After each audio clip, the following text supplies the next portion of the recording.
everybody. Raul here for Bass Musician Magazine, and today we have the great honor and pleasure of chatting with the legendary Michael Manring.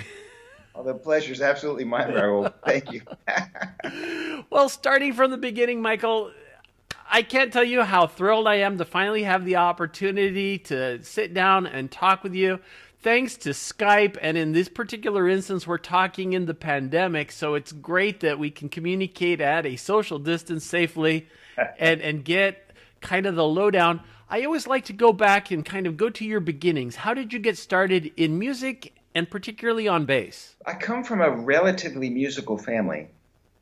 3 of my 4 grandparents were professional musicians at some point. The most notable was my father's father, who was a conductor and clarinetist in Cleveland. And in fact, when he died, the Cleveland Symphony actually held a special memorial concert in his honor. So he was well loved in the community there.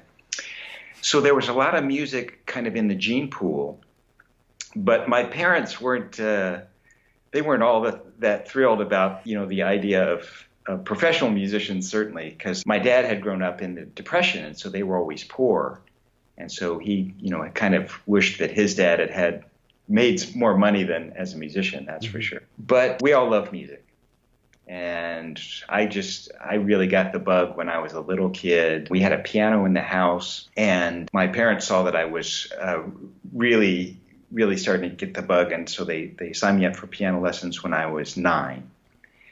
But I had been hearing bass a lot. That was what I was really tuning into. And it took me for a while to figure out that that's what I really wanted to play was the bass. I like playing the piano a lot and still play, but those days, just information about music was really hard to come by. So it took me a long time to figure out that I really wanted to play the bass. It took about a year, I think, to figure out that bass was really the thing for me when I was the end of my 9th year. And I begged my parents to buy me a bass, and they refused because they were worried that it would lead to me becoming a hippie.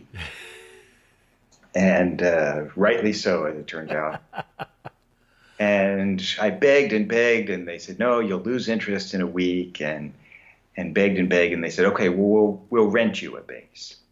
So we went down to the music store, and they rented the cheapest bass, I think, in the entire store.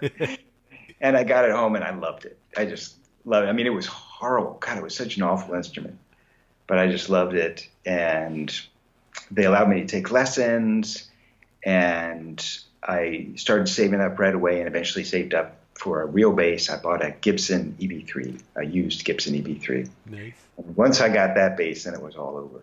Then, I would run home to play every day. But there was a lot of music in the neighborhood as well. We had a lot of good musicians just in our little community. So it was kind of a thing. And then how did you decide did you pursue further studies? Because again, you were still very young and you started playing. What did you do next? I was a music nerd, and there were a lot of music nerds around. So I just soaked up everything I could, played in every band that would have me, and got to play with the older kids, which was pretty exciting. And we were lucky in that we had a good music program in the public high school I went to. In fact, I took the test and got accepted to a very prestigious high school, but decided not to go because I wanted to take advantage of the music program in the public school. And it's good that I did, actually, because I had a bad adolescence, and I really lost a lot of academic skill in my adolescence. It was really funny. But the music program was great. I played in every band at the school, even the marching band. I tried to play the sousaphone in the marching band. Nice. And never got the hang of it, but I played upright bass, and we had a wind ensemble in school and a regional symphony that I played in, and played upright bass in those, and played in a million garage rock bands. We used to play for weddings, playing schmaltzy music. Some people call it GB, general business music, or casual gigs, and anything. I would just play anything that we could do, and took lessons and learned as much as I could. And when I was done with high school, there were only at that point 2 places I knew of in the country where I could study electric bass. Because I really loved the electric bass, and with the upright, I wasn't really that good and didn't really feel like conservatory was really a good idea for me. Mm-hmm. It was really better at the electric bass. But there were only two places I could study, and that was North Texas and Berkeley in Boston. And I was closer to Boston at that time, so I applied there and got in and went to Berkeley for a year. Now, my understanding is that because of your level of activity, you were so busy, even when you went to Berkeley, that it kind of was defeating the purpose of, like, why am I going to go to school to do what I'm already doing if I'm so busy? It was an interesting time to be there. It was great. The education they had to offer was really, really good. And like the best thing about it was how practical it was. It was really useful, the information that they were giving you, and really prepared you well for them, to go out and work and understand all kinds of music. Mm-hmm. And, I was only there for one academic year. And in those days, they almost encouraged that. I mean, to tell you the truth, well, the freshman class was, I think, 10 times the size of the senior class. And we kind of looked down a little bit on the seniors, like, wow, you were here for 4 years and didn't get a gig, Wow. So it was kind of that way at the time, which is a little unfortunate. So I would have liked to have stayed and learned more about music. But, they're kind of like, boy, if you can get a gig, that's the place to be. And I did. I got a gig, and we had already started playing professionally a good bit during the school year, and we got an agent and an offer to go on the road. And, I'm trying to remember exactly how it went, but we just barely finished our final exams. I think we had the van running, and, did the last answer to the last question and jumped in the van and went around, traveling around the country, playing top 40 music. One extra thing that you had the opportunity in the 80s to study with Jaco Pastorius. I did. So when I left Berkeley, it was, as I said, playing top 40 music, which was disco at the time. And it was a blast for about 3 months. But we lived on the road. We all lived in different cities. There was no home to go to. So we lived on the road playing at different places, the height of the disco era. I realized after a couple of months I really wasn't cut out for that exact job. So I went back home and did a lot of other things, then lived in New York for a while in the early 80s, doing the New York shuffle, which I loved, which was wonderful. But Jaco was there at the time. He was my idol. He was the whole world to me. And so I followed him around. I was a starving artist, so I couldn't afford to go to a lot of gigs, but I went to the ones I could afford to go to. And if I couldn't afford to go, I'd often just stand outside and listen. And sometimes he'd come out and I'd chat with him. And in those days, he played in a lot of small places. This was sort of at the end of his time in Weather Report. So, he was playing all kinds of places. And, you could walk up to him and chat during the breaks. And I, pestered him. I had about 1 billion questions I wanted to ask him. And he said, well, just come for lessons. We're going to do this lessons on this, these days. And so, yeah, I would go to him for lessons and get a chance to hang out. It was a very interesting experience. Wow. And moving forward, because you have, as you've progressed, you've so created, I know you're doing a lot of session work and stuff, but the part that really shines to me is your, I'll call it solo work, even though many times you play with other musicians as well, but it is where you are in that kind of center position. Thank you. It's really such a blessing to have been able to do that and have it be do it a lot. It's something I always wanted to do ever since I first picked up the bass. I was just enthralled with the instrument. It just seemed to me like the most beautiful sound in the world. Mm-hmm. It just seemed like an instrument that was just of incomparable expression and possibility. And I thought, wow, I would love to just play it by myself for people, just play it and have people listen. And all my friends said, oh, nobody would want to hear that. I said, really? Oh, it just seemed like such a shame. And so, I tried, I had a bunch of other stuff to do, so I worked hard on that. But, when I was by myself, I would, play little things that I thought would be good to do solo, and I just kept doing those things. Mm-hmm. And people kept telling me, no one will ever want to hear you do that.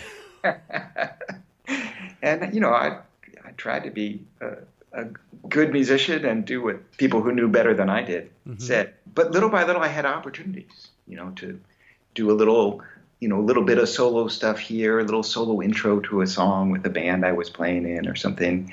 And then one band I was in said, we're going to give you a little solo spot in our show. Weather Report was big at that time, and Jaco had his little solo spot in their show, so we got a little bass solo spot in our show too, and that was a big deal. And I learned a lot doing that, and made a lot of horrible noises doing that. And then little by little things progressed like that, and then somebody asked me to open up for them solo.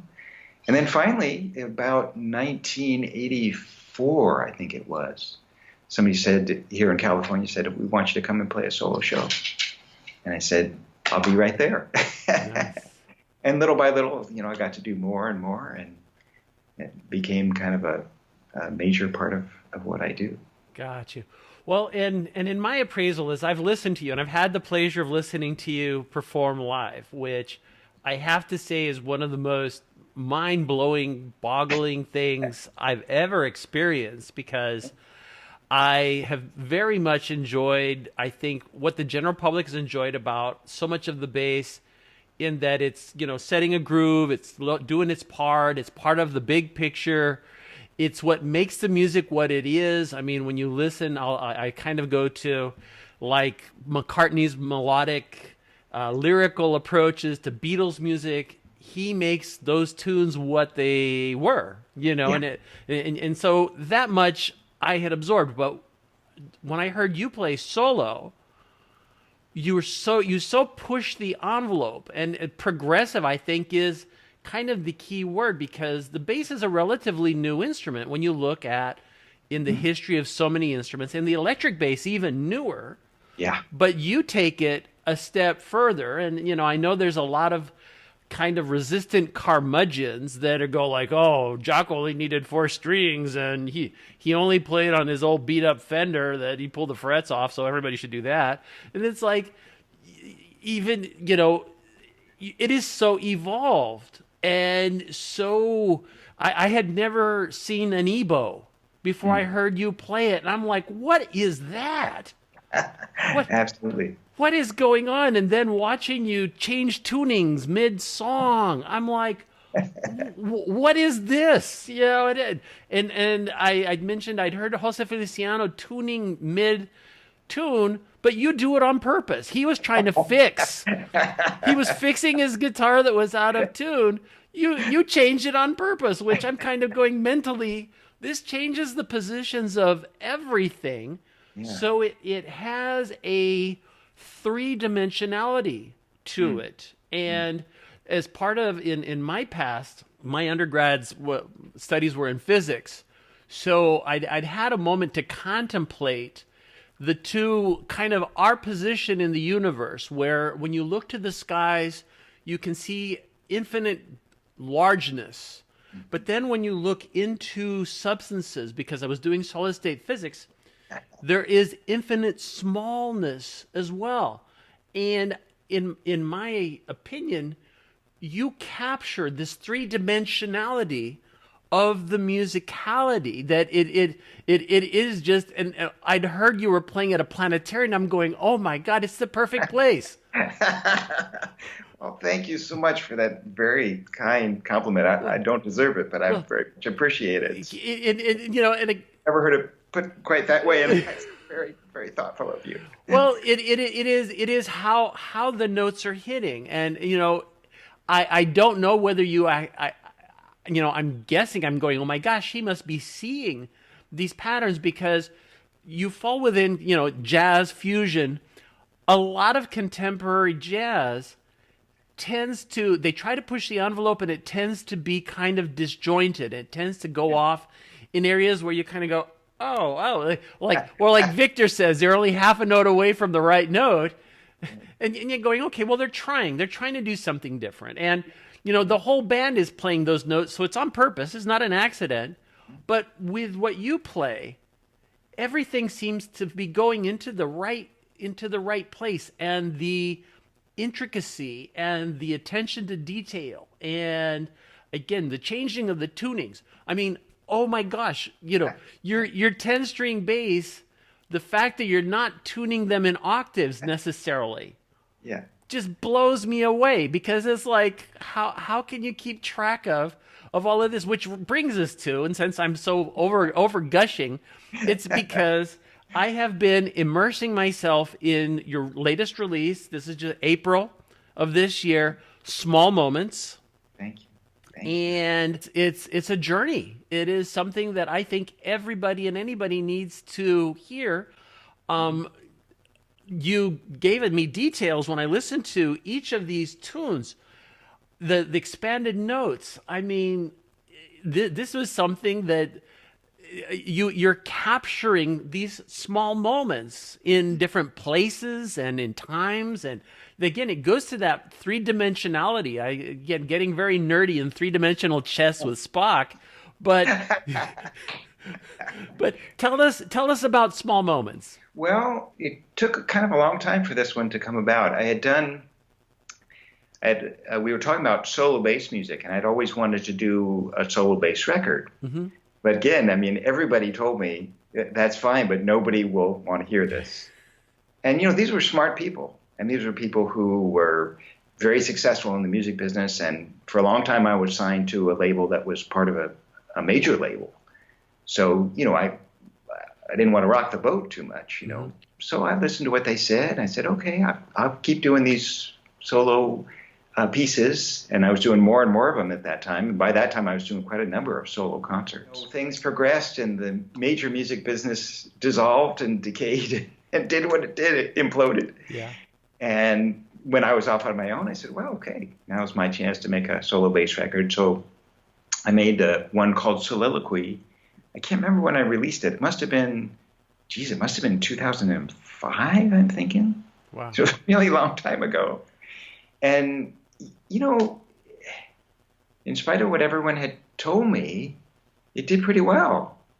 It really did quite well, kind of better than some of my other records. Mm. So I thought, well, I should do another one. I love doing it. So I kind of started working on it, but I'm really, really lucky in that a lot of people ask me to work with them. I've played on, people often ask me how many records I've played on. I lost track around 500, wow. And that was 20 years ago. So it's probably up over, probably up over 1,000 by now, I would imagine. And I don't really like working in the mainstream of music, so it's probably people that you haven't heard of, but still, a lot of them are very good. Mm-hmm. And I've really enjoyed that. But for my own music, that kind of has to be on the back burner. Somebody says, hey, I want you to come play this tour with me. I go and do that. Mm-hmm. And I only work on my own music when nothing else is going on. So it took a really long time to put this one together. And plus, I like to challenge myself. I really like to try to push myself to see. I really like trying to do something that I think maybe hasn't been done before, or at least I haven't done it before. And so everything's always, reinventing the wheel. I just love that. When I find something I can't do, that just thrills me, and I work on it until I can. Yeah. And so little by little, it came together. But I had to work on it in little tiny bits of time and all over the world. Basically, I would get 3 hours by myself in a hotel room in France, and I would spend some time there, and then I would have. The next time I would have to work on that piece would be in another part of the world, sitting in a train station in Pittsburgh or someplace, and I would work a little bit there. And so that became kind of the focus of the record, is that, there's just these little bits of time when I was kind of reconnecting with that process of composing and trying to create something that I thought had resonance in the overall scope of life. And so I began to really appreciate those tiny little moments that I was able to do that. And finally got it all done and finished all the musical part of it end of last year. And then it just took me a while to get all the artwork done and to get it out. And the official release date was April 30th. So it was really this month that it came out. So that said, it's always an important part. And one of the key things is the instruments that you are using, your gear, how you're getting your sound, because that in itself is also what makes you a unique player. That the Zon Hyperbass, so aptly named a hyperbass, is just like, whoa, this goes well beyond anything. Tell us about your gear. How are you getting your sound? Well, I mean, I'm just so blessed to have been able to work with Joe Zahn all these years, and it sounds like jive, but I couldn't do it without him. Honestly, I couldn't do it without him, because not only is he willing to work with me and my crazy ideas, because believe me, I talked to a lot of builders about the idea of the hyperbass before it came to be, and I got used to people kind of backing away from me slowly and saying, but Joe just took on that project and has taken on all these other projects.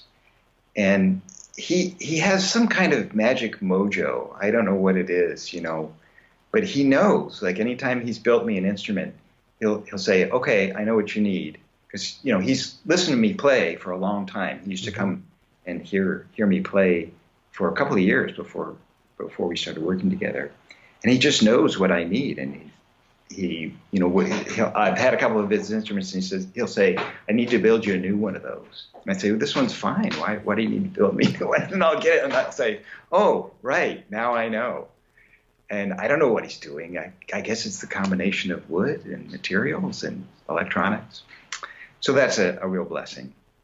So the main instruments I use are the hyperbass you mentioned. That's the first instrument that Joe and I built together. And I'm still playing the prototype was done and finished in 1991, must have been. Wow. And then after that, he built me a fretless that I could use, because the hyperbass we really thought of as just, we even wanted to give it a different name, because, we didn't really think of it as like a regular bass. Like if someone wants me to play a whole lot of love with them, I'm probably not going to pick up that bass. I can do it, but it's not really designed to be like a session bass. Mm-hmm. Ironically, I just finished doing a session on it, and it works really well. Yeah. So maybe I'll rethink that. Yeah. But so there's that bass. And then I have a fretless Joe made for me about 1996 that is really my main bass. And that's designed to be like a straightforward fretless that will do sort of the Fender kind of sound, but has a lot of the hyperbass capabilities as well. And it can do a lot of different things. Then the third of the main basses is a fretted bass that Joe made for me. That's a headless with a body, a small body. And the main reason, there's a couple of reasons we did that, but the main reason is to make it easy to travel with. I can carry it on an airplane, and almost never, I can't recall ever, well, there was maybe only once or twice did they not want me to carry it on the plane. Mm-hmm. So it's small enough that it allows me to do that. So those are the main three. In addition, on Small Moments, I played the 10-string bass you mentioned. Mm-hmm. And that was a prototype. It is a prototype. And it was, it's just an instrument that Joe brought over to me because he was experimenting with doing a 10-string bridge. This is 5 sets of 2, where you could adjust the intonation on each string separately. With a lot of basses set up like that, you have to adjust the lower octave and higher octave strings together, with the intonation together, and it makes them kind of iffy tuning-wise. And he had this hardware where you could adjust them separately, and some other really cool things too we can talk about if you like. And he just brought it over and said, I want you to check this out and tell me what you think of it. And I played it, and I said, oh, this is cool. And he said, well, I'll leave it with you for a couple of days and see what you're doing. And so since he left it to me, I took all the strings off and thought, I want to tune this in something other than octaves. I don't want to be locked into that. That's too obvious. Yeah. So I put all different kinds of strings on there and tried all kinds of different combinations so that I can tune them in different intervals and tune every set in a different interval of some kind. And so Joe never got that bass back. I think he maybe went on and marketed one, but this one's a prototype. And one of these days, if we could afford it, we'd make one that's a little bit more polished. but it's a lovely bass, and I play a tune on that. So those are the four I play on Small Moments. But I have, here at home, I don't know, 20 or 30 different basses. And some of the other ones get played once in a while as well. There you go. And other elements of your sound. I know you play Mark bass, amplification. I do. I love Mark bass. I remember when they started the company. I guess I'm really getting old. I remember thinking, oh boy, these guys are really gonna do well. And they did. They just kept getting better and better. And finally, after a point, I said, I'm signing up. You guys are really amazing. Really doing the best work I know of. And yeah, so I've been with them. I can't remember how long it's been. Maybe 10 years, something like that. Maybe not quite, but they're fantastic. Yeah. Gotcha. And connecting your instrument to your amplification, tsunami cables? Tsunami cables, yeah, absolutely love them. I've had the very good fortune to try all different kinds of cables. I've had the fortune to try some cables that were unbelievably expensive, like thousands of dollars. And, they sounded interesting to me and nice, but, I just prefer the sound of these. I don't know what it is. Maybe, I'm not sure why, but I just love the way they sound, and they work really well on stage, and just love them. And since we're talking about strings, what kind of strings are you using? You've got a bunch of them. Yeah. I use D'Addario strings and have, that's going back 30 years, I think, since 1986. Wow. That, yeah. And I just love them. I got a set of their piccolo bass strings when I was in my early 20s. I went to the music store, and the guy at the music store knew that I was the weirdo. And anytime I came in, he'd say, if he had something new and weird, he'd say, oh, give this to Michael. He'll have to check it out. And I went in one day, and he said, we just got these new piccolo bass strings. I don't know what they're for, but they're weird, and you like everything that's weird. So he sold me a set of those. I think he even gave me a good discount on them. And I put them on. It was like, oh man, this is for me. Yeah. And I still, to this day, have not learned what they're supposed to be tuned to. I don't know if they're supposed to be an octave up. That would be really, really taut with strings. So maybe they're not. But I don't have a standard tuning for them. I just tune them to whatever I can get away with, basically. There you go. And so I use those a lot. But my main set is they're the EXL 220s. They're a light gauge set, and just love them. And I don't know that I would ever switch. Other components of your particular sound. What other things? I know you've got Bartolini pickups on your basses. Yeah, and likewise with those. I mean, how lucky am I? I've gone to their factory, and we designed some of the pickups together. So a lot of the pickups are special. And one of them, kind of the main pickup I use on my main bass, I don't think they've ever made another one. And I'm completely just attached to that pickup. So I hope they still know how to make it, because if it ever breaks, I'm going to be doomed. I just love that pickup so much. So their Bartolini has just been great, and I love using their stuff. You mentioned the EBO. Mm-hmm. I could not live without my EBOs. I got into using the EBO. I got my first one. It's funny. I was playing in a band with an amazing violinist named Daryl Anger, and I had been talking about trying to use an EBO for months and months.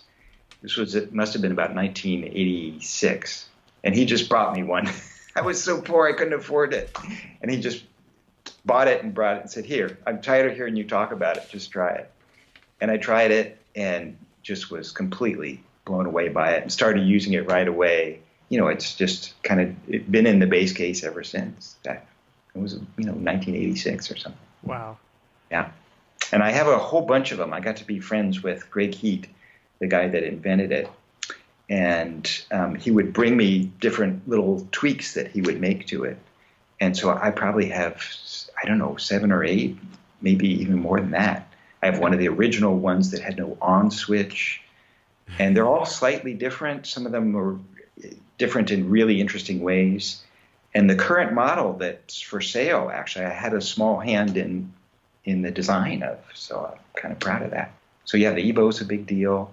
I'm a big believer in the idea of the instrument, the bass guitar, being an electroacoustic instrument. To me, that's one of the things that's really fascinating about it, that the sound is produced acoustically, but the electronics are really part of the process. And if you think about it, it's one of the few instruments that was always conceived of that way. There are a lot of instruments that were acoustic, and then they tried to find good ways to amplify them. Mm-hmm. But the bass guitar was always electroacoustic. There are also instruments that are completely electronic. But the bass guitar, you make the sounds acoustically, and then those sounds are altered electronically. So I'm just fascinated by that. To me, that's just a really important part of the instrument. So the effects part of it has been really integral to me. And for small moments, I used stuff that's made by Roland. Okay. I have their VB99, which I used a lot. And it's a pretty amazing device, really inspiring some of the concepts within that. And I also they have a GT3 that I used for one of the tunes. But controlling the VB99 that's kind of interesting, because my concept with effects is that if you just turn them on and turn them off, I find that I get really bored really quickly with that, especially if it's just like a stomp box. Mm-hmm. No matter how much I love how it sounds, if all I'm doing is just turning it on and turning it off, and I can't do anything with it, regardless of how great it sounds, I just really find myself getting bored to the point where I get angry. Yeah. And so I really am into this idea of really, playing the effects. Like, you're playing the instrument. I want to play the effects. I want the effects to be something I'm actually doing, mm-hmm. instead of just turning on and off. And so that has been kind of tricky to find a way of being able to realize that idea. But it's amazing that the Keith McMillan company made this pedal called the Soft Stem, okay. which is an incredibly complex controller. It's designed to be primarily a USB controller, so you can do amazing things with Ableton Live. But there's a way to translate the information to MIDI very simply as well. And so I use it with MIDI to control my effects, in particular the VB99. And it gives me a massive amount of control. So I can have things moving and changing and coming in and out and altering the way they're happening all the time. And so that was a really important part of the process as well. And Graphtech helped out with the pickups for that. Mm-hmm. They make wonderful pickups to translate the information into the VB99. I use the Ultimate Ear monitors, the in-ear monitors, which just, God, they sound amazing. In fact, you kind of have to be careful when you have something that sounds that good. You have to make sure you're monitoring on things that sound bad as well, because just everything sounds so fantastic on them. But I really use those a lot. It was super useful in a lot of the record I edited and mixed, just like in airports and train stations and sitting in the back of a van on the road. But I could do that with the in-ears because their isolation is so good and the sound is so good. I'd seen mention of a Capo, a glider. Oh, you're right. I love Capos. Just love Capos. I know for a lot of bass players, that's a weird concept. And I don't understand entirely why. I can understand if you had it on all the time, that would certainly be weird, and I would never want to do that. But if you don't need it, you can take it off. Yeah. And it's really cheap. Capos, mm-hmm. you can get a really good one for $50, So I love Capos. I always have one around just in case, because at the right moment, it's like, wow, this is exactly what I need right now. Yeah. And then you take it off and it's gone. It's great. I was playing at a NAMM show once, and a guy came along and handed me the glider Capo and said, I think you'd have fun with this. And then he walked away, and it being NAMM, I was kind of like, thank you. And I didn't even get his name. But, I put it on the bass and tried it out, and it's incredible. It's a Capo that's designed to roll up and down the fingerboard. Wow. So, again, it's dynamic. and anything that can be moved, can be changed, to me becomes part of the creative process and is just irresistible to me. And so to have a capo that I can move while I'm playing is just like astounding. So it now lives at the top of my fretted bass. It just lives there. I always have it on. And so anytime I want, I can just move it around. Mm-hmm. And hopefully people listening can think of the obvious advantages of that. Like, we all can slap wonderfully in the key of E minor. We all know that, how great and wonderful it is to do. And the bass sounds great. But, F, is a little more awkward, and you should definitely be able to slap in F without a capo. But, if you don't want to, just put the capo on, yeah. and then F minor becomes E minor, and all your stuff is there. So it's super useful. And for the solo stuff, I use it to modulate, to change key, to change the open strings. It's just a fantastic device. And I have lots of other capos as well.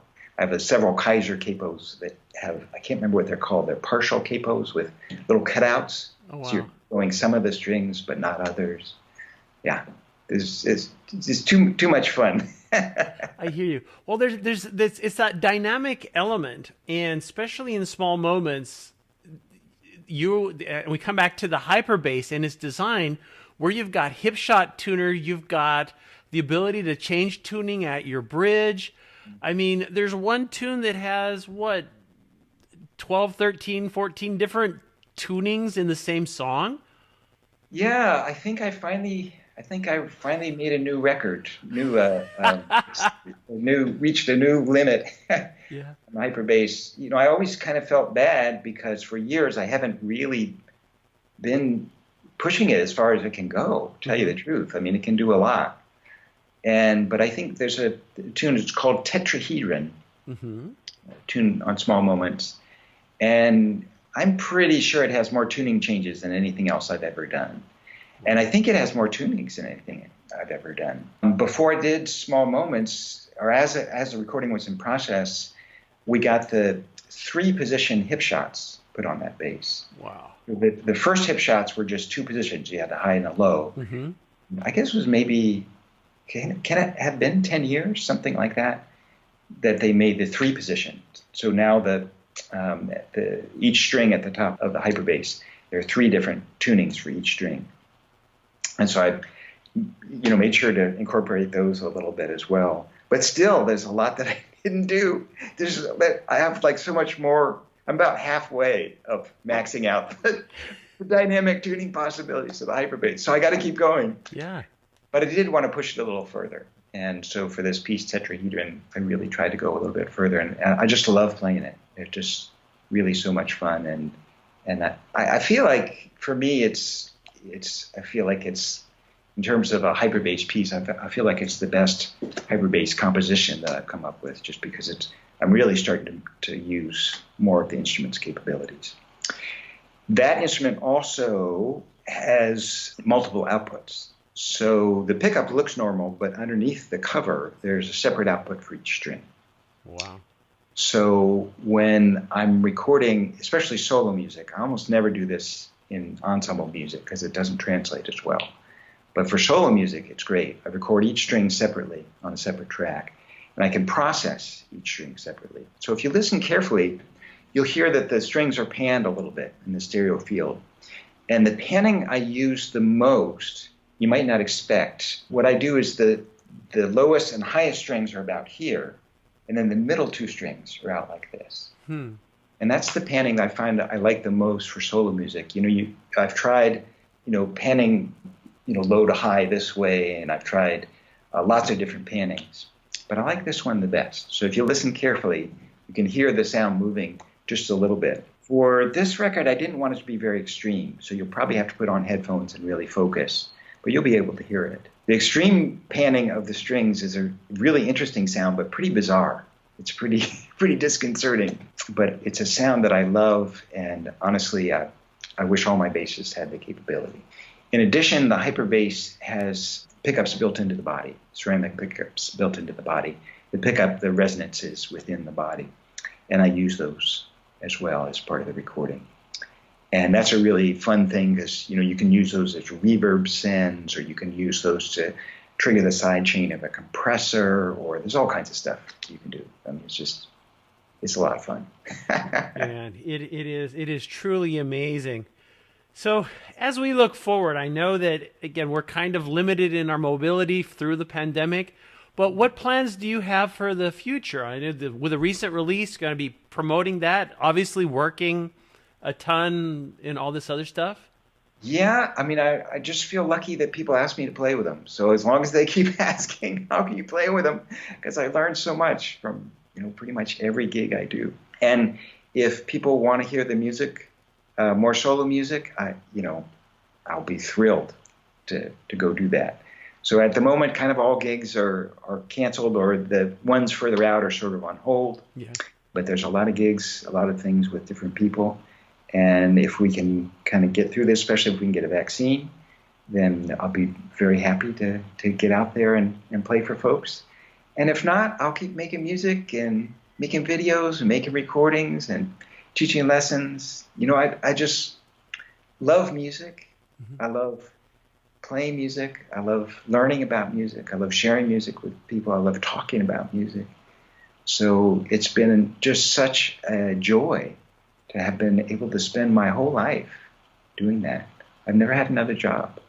I came close a couple times when I was a starving artist, but the last moment, a gig always came through and pay the rent for the rest of the month. And so I'll just keep doing it as long as I can. There you go. And if people want to stay on top of what you're doing, www.manthing.com is the best place? That's the one. I'm on social media. I'm on Facebook, and I'm not very good at Twitter. I don't think I'm controversial enough to do well on Twitter, but I'm on Instagram a lot. And so if people prefer that way, that's fine too. But manthing.com is probably the best bet. I have an email list you can sign up on, and I try to send out a message every month, and that's where I send out all the information. Got you. And if they want to get small moments, is manthing.com the best place to get that as well? You can certainly link from there to places, but it should be available pretty much on all the digital platforms. Now, iTunes has been really slow. I'm not sure what's up with that, but they're supposed to, they've got everything they need to put it up there. But it should be available on all the digital platforms. And when we get through the COVID thing, I'll do a physical release as well. And if people want to get that, then manthing.com is the place to look for that. Perfect. Well, Michael, we appreciate you taking time and sitting down with us and sharing, and especially sharing your music and your talent and being a pioneer of our instrument, because, again, I think it's many times very easy for people to just sit back in the pocket and go, this works, so I'm just going to do this. And if it wasn't for somebody putting pickups on a bass, we wouldn't have electric basses. I mean, people had to be a little daring and go, okay, I'm going to try this. There are some things that maybe didn't work out so well. We had an opportunity to see the Octobass that's at the museum in Phoenix. Amazing. And the whole concept of making a 12-foot tall upright bass that you can't move anywhere, it was self-defeating in its own self. It was like, okay, it's only going to lend itself for specific situations.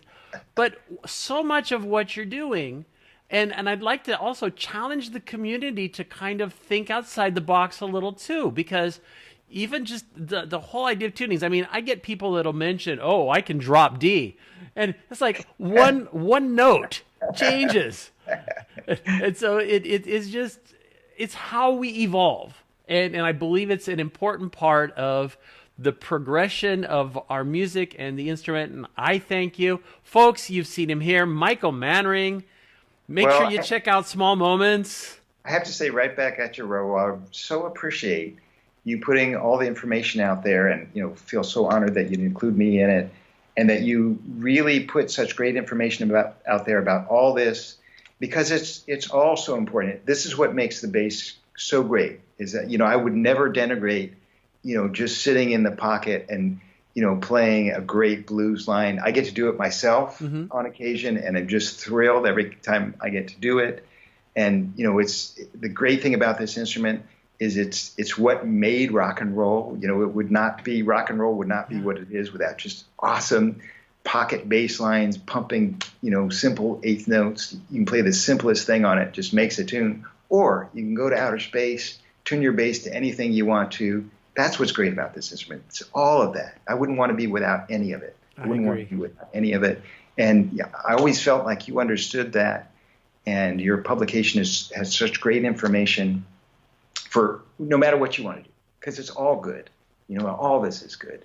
And thank goodness how lucky we are to have this instrument that does all these amazing things so well. So thank you for that. Oh, our pleasure. Well, people, Michael Manring, you've seen him here on Bass Musician Magazine. Thank you.